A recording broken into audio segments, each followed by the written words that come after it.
Yu-Gi-Oh! C'est l'une des œuvres les plus connues mondialement, que ce soit par les fans de manga et d'anime, ou même les enfants, adolescents et même adultes qui sont juste tout simplement fans de jeux de cartes. Yu-Gi-Oh! Est clairement l'une des œuvres les plus connues de la planète. Et aujourd'hui, je vais vous montrer à quel point vous ne connaissez pas cette œuvre. Car oui, toi qui as juste regardé peut-être la saison 1, la saison 2 ou même la saison 3, connais-tu réellement l'histoire de ce shonen légendaire ? Ainsi que l'histoire de son auteur Takahashi Kazuki, l'histoire d'un shonen qui a dépassé le simple cadre de shonen, le simple cadre d'œuvre imprimé sur le magazine Weekly Shonen Jump. On va prendre du recul, on va remonter dans le temps et je vais t'expliquer comment cette histoire légendaire, comment cette œuvre qui a rapporté plus d'argent au Shonen Jump qu'un One Piece, qu'un Kimetsu no Yaiba, même les deux réunis, tu l'auras compris, c'est pas que grâce au manga, c'est beaucoup aussi grâce aux produits dérivés. Avant de commencer, et tu le sais, en ce moment ça débite des vidéos comme jamais, n'hésite pas à liker, à t'abonner pour soutenir la chaîne. On a eu récemment les 20K abonnés, on se dirige à toute patate vers les 30K. En légende les gars, vous êtes totalement en légende en ce moment, vous me régalez au maximum et moi, je suis obligé de vous régaler en retour. Vous connaissez la chaîne Mes Futurs Mangaka, vous le savez, les dessins c'est sur l'Instagram. Si tu veux rigoler, c'est sur le Twitter. Et si tu veux voir des extraits de vidéos, c'est sur le TikTok. Tout est dans la description, c'est tranquille. Et bref, trêve de bavardage et rentrons dans l'histoire du manga, d'un des mangas les plus légendaires qui ait pu exister, l'histoire d'un auteur qui était prédestiné à clairement ne pas devenir mangaka.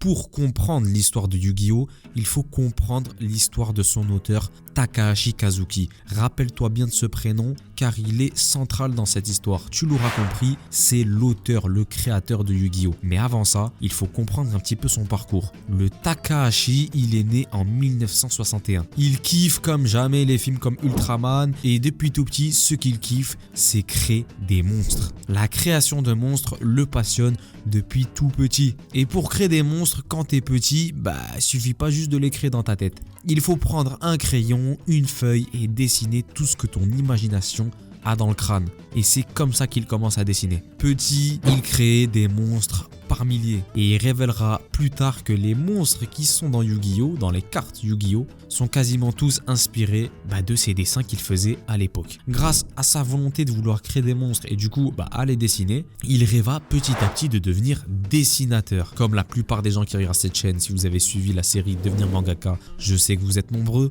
Vers les années collège, lycée, c'est là où la passion pour le dessin commence. En primaire, tu tâtonnes, en collège, tu t'affirmes et c'est là où tu te dis peut-être, et si quand tes professeurs te disent qu'est-ce que tu veux faire plus tard. Je sais qu'il y a certains filous d'entre vous qui écrivent je veux devenir mangaka comme Eiichiro Oda. Je ne juge pas, vous étiez au collège, tranquille, il n'y a rien les gars. Le passé c'est le passé comme on dit, tranquille. Takahashi Kazuki c'est la même chose. Au collège il a envie de devenir dessinateur et du coup il s'oriente dans ce sens là. Il va dans une école professionnelle et c'est ainsi que pendant son cursus, avec le temps qu'il a, il développe son premier manga alors qu'il n'a que 20 ans. Il faut savoir que un auteur qui crée un manga et qui veut le publier à 20 ans, c'est ultra jeune, vraiment ultra jeune. Très souvent, ça marche pas. Les auteurs percent en majorité vers les 25, 26, 27 ans. Après bon, il y a toujours des exceptions. Mais 20 ans, lâcher son manga, c'est plutôt jeune pour le game. Et surtout à cette époque-là, parce que le frérot, je te le rappelle, il est né en 61. C'est-à-dire que si tu fais un calcul très très vite, lorsqu'il a 20 ans, c'est en 81. Et en 81, l'industrie du manga, c'est pas l'industrie du manga de maintenant. C'est pas du tout la même. Et du coup, il est ambitieux. Il lâche un manga. Il est en légende. Il se dit, c'est moi, c'est mon moment, je suis prêt. Pendant toute ma scolarité, j'ai créé mon manga. Let's go, allons-en, c'est parti. Et c'est ainsi qu'il créa cette œuvre légendaire car ce premier manga là se trouve être Yu-Gi-Oh!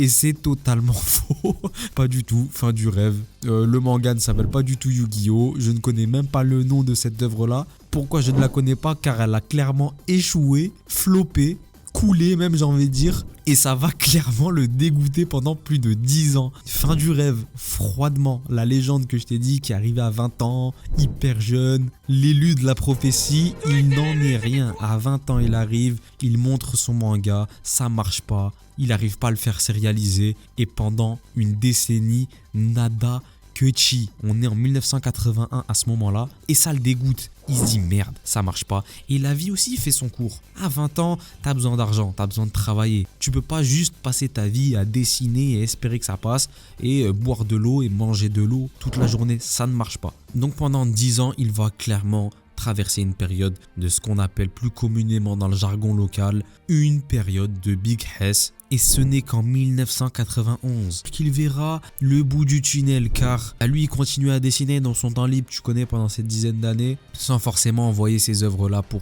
espérer qu'elles soient sérialisées. Mais en 1991, une de ses œuvres va être sélectionnée, elle s'appelle Burai, et le Shonen Jump la voit, l'apprécie, il lui dit frérot, c'est avec celle-là que tu vas ses pairs. C'est avec cette œuvre-là que tu vas te faire un blaze. On te la prend, on te la sérialise. Après plus de 10 ans de flop, il se dit c'est le moment, il y va, il y croit. Sauf que tout de suite, fin du rêve, le Shonen Jump l'arrête très très vite. Et cette œuvre-là, Burai, se termine très très vite. Imagine la situation, 10 ans de flop, il revient, il se fait sélectionner pour se faire arrêter aussitôt après. 14h ici, soyez à l'heure. Pour qui vous me prenez là?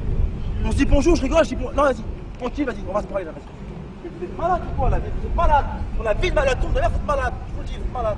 Vous avez pété un casque, vous avez pété un casque, vous avez pété un casque. La vie de ma mère, je vous dis, vous avez pété un casque. Devant tout le monde, il n'y a plus de respect, vous ne respectez pas. Et dimanche prochain, je vais jouer là, tombe de ma mère que je vais jouer. Il y a plein de gens qui auraient abandonné à ce moment-là. Tu te dis, mais en fait, c'est juste pas fait pour moi. Lui, non. Il est déter, il se dit c'est pas grave, je vais rebondir. En même temps, il est en train de travailler en tant que graphiste dans les jeux vidéo pour gagner sa vie parce que comme je te l'ai dit, on peut pas boire et manger de l'eau. Et il continue à proposer des idées à la maison d'édition.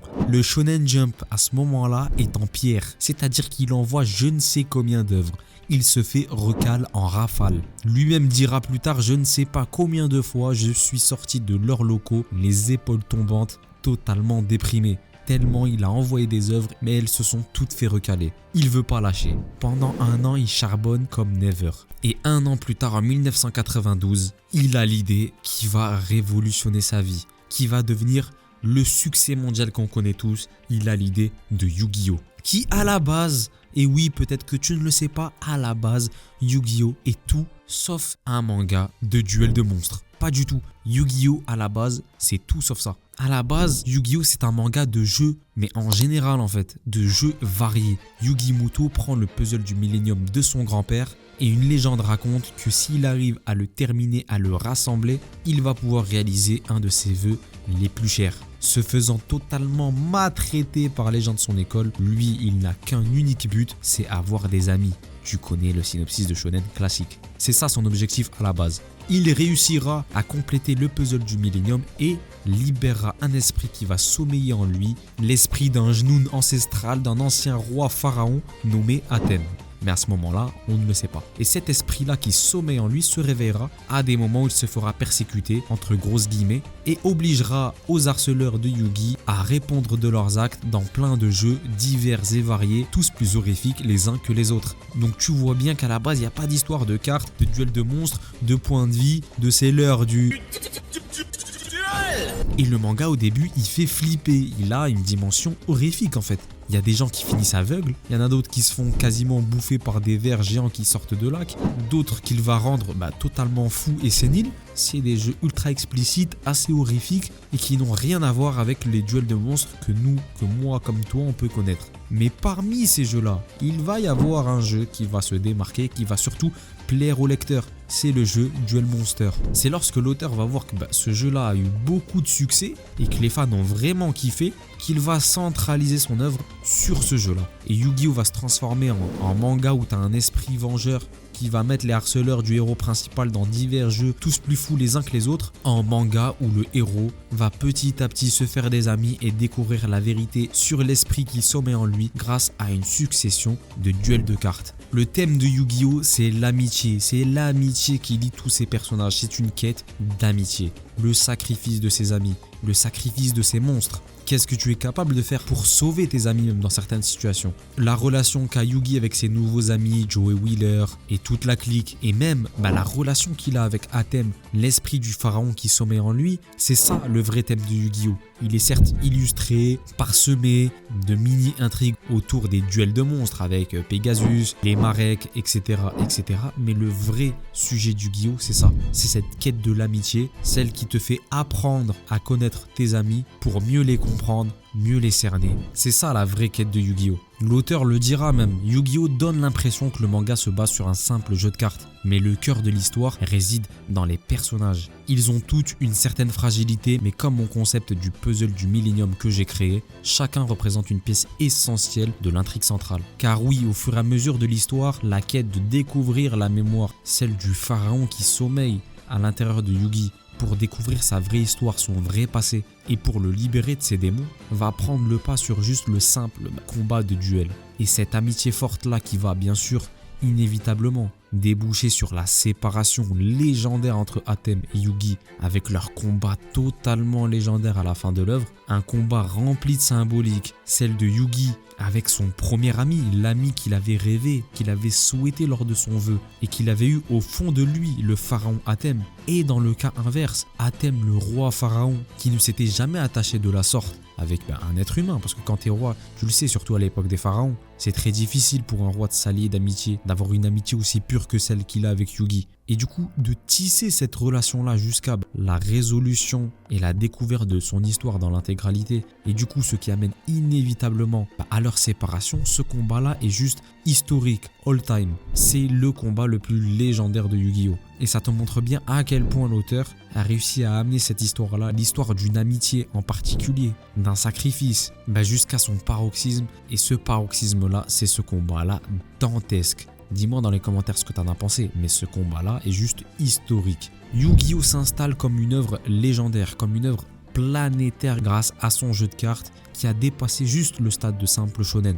Il y a beaucoup de gens qui connaissent Yu-Gi-Oh! Sans connaître l'histoire de Yu-Gi-Oh! Ils connaissent juste le jeu de cartes. L'œuvre, comme je te l'ai dit en début de vidéo, a rapporté plus que des œuvres légendaires telles que des One Piece, des Naruto ou même des Kimetsu no Yaiba. Yu-Gi-Oh! C'est intestable en termes de produits dérivés. Je suis un grand fan de Yu-Gi-Oh! Yu-Gi-Oh! A été une des œuvres qui m'a le plus marqué dans ma vie. Vraiment.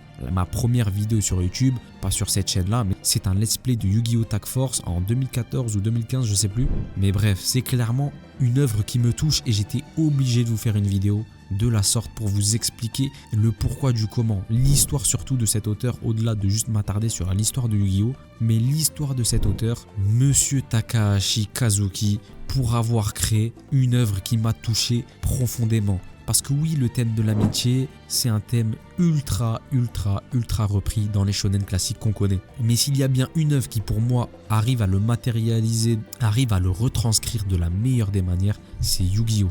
Et la raison aussi pour laquelle j'étais obligé de rendre hommage à cet auteur sur ma chaîne, moi qui suis un énorme fan de Yu-Gi-Oh! C'est parce que la vie de ce mangaka d'exception, elle s'est éteinte tragiquement. Car oui, cet auteur-là porte avec lui les valeurs qu'il transmet dans son manga, les valeurs de sacrifice, les valeurs d'amitié, les valeurs portées par Yugi, celles de faire le bien, même si c'est face à des gens que tu ne connais pas. Et cela a été le cas de l'auteur jusqu'à son dernier souffle, car l'auteur Kazuki Takahashi est mort le 6 juillet 2022 au large de la préfecture d'Okinawa à l'âge de 60 ans. Il était en tenue de plongée. Il a été rapporté qu'il a essayé de secourir 3 personnes qui étaient en détresse dans l'eau à cause des courants qu'il y avait ce jour-là. Et lui, qui était un adepte des plongées, a essayé d'aller secourir ces 3 personnes en détresse et malheureusement, il a été pris par les vagues et le courant extrêmement puissant. Il a disparu pendant plus de 2 jours suite à cet événement et il a été retrouvé mort à quelques kilomètres du drame 2 jours plus tard. C'est pour rendre hommage à cet auteur que je fais cette vidéo. C'est pour rendre hommage à la création de cette œuvre, celle d'un manga intemporel,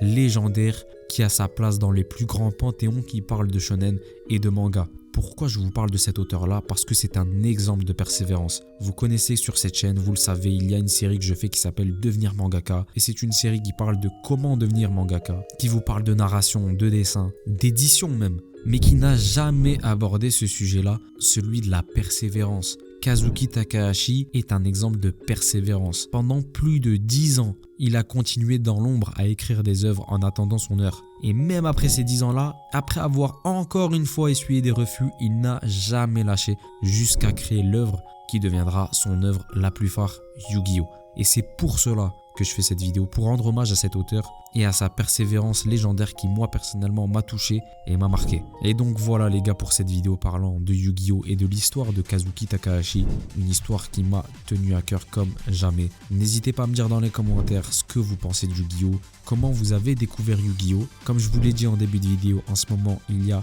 beaucoup de contenu sur la chaîne, donc n'hésite pas à liker, à t'abonner, à mettre la cloche et à me suivre à travers les divers réseaux sociaux pour soutenir la chaîne. Et moi je te dis à plus pour une prochaine vidéo. C'était ton youtubeur préféré. Ciao.